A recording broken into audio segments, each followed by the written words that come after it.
I am capable. I am responsible for my happiness. How about we unpack these?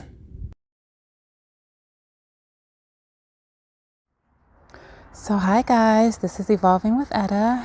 Today, I just wanted to touch on self talk.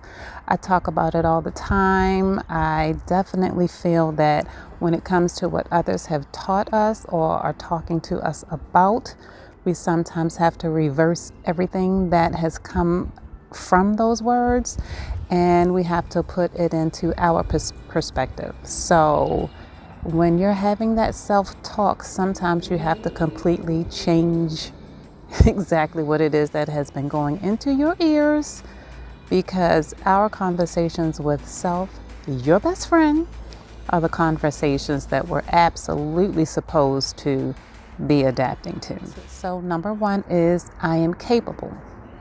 Basically, I'm just going to read a quick summary of what the definition of that is that I looked up. I'm able to take care of the things that need to be done in my life, from simple to complex.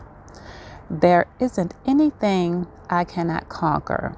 So basically, if you're well aware that it's in your power to change these things, or it's in your power to have some type of effect in your own life when these things are happening to you, sometimes we feel as though that it is out of our control or that, we can't quite fix it.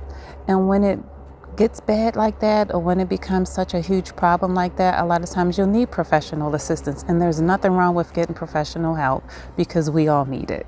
Okay, so let's just write that right clear off the slate.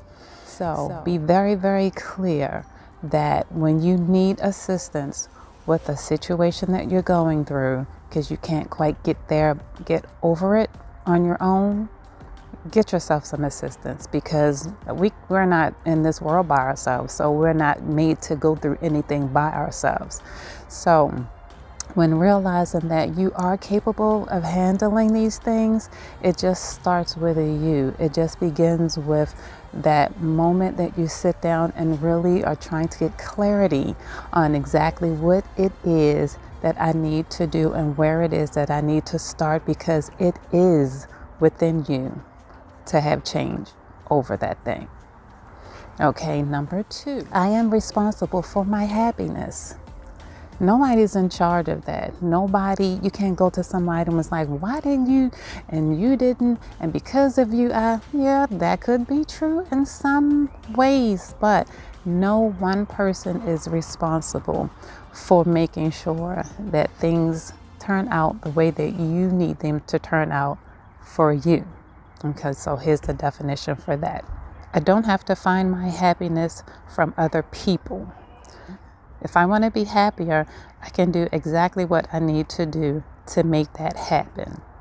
No one else can change that and put the happiness in you. That is merely up to you. Basically saying that with the realization that if you're having a bad day, and sometimes we can't get out of our funk, and if you decide to stay in it and simmer in that thing, you'll never get over it. You'll never get around it. You'll never get beyond it. You will stay in it. But if you decide, I'm not going to sit with this. If somebody's treating you bad and you're going to keep allowing them to treat you bad, if something is going completely haywire and you're just going to sit there and deal with it, it's not going to fix itself.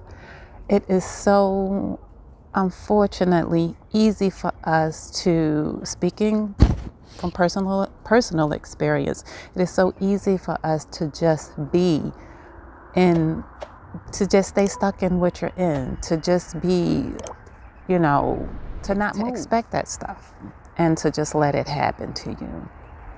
But it is absolutely all up to you to make sure that is the one thing that you can guarantee your happiness. You can change the situations in your life, not overnight, but you can change the situations in your life. You can change how people are addressing you. Have a conversation. If you're not confrontational, I always say writing letters still work. Texting is not good. Emails, not the same. But writing a letter does have a more personal and one-on-one type of effect where someone would absolutely take to heart what you're saying, as long as your tone is coming across properly. Again, like I always say, you have to know who you're talking to and how you're directing the information to them, because everyone receives information differently. So always be aware of whatever it is that you are requesting from someone, because you have to turn it around on yourself. How would you feel if this was being presented to you? We all have different responses. We all are affected differently by everything. But if you in particular are dealing with someone that you know will have a bad response to something, I absolutely recommend that you not deal with that person in that way. Deal with them in a way that they are receiving your information and that they are receiving the message that you are trying to deliver the way that they need to receive it. So check this out for further information, just getting to know yourself and having positive talks with self. I'll see you in the next one.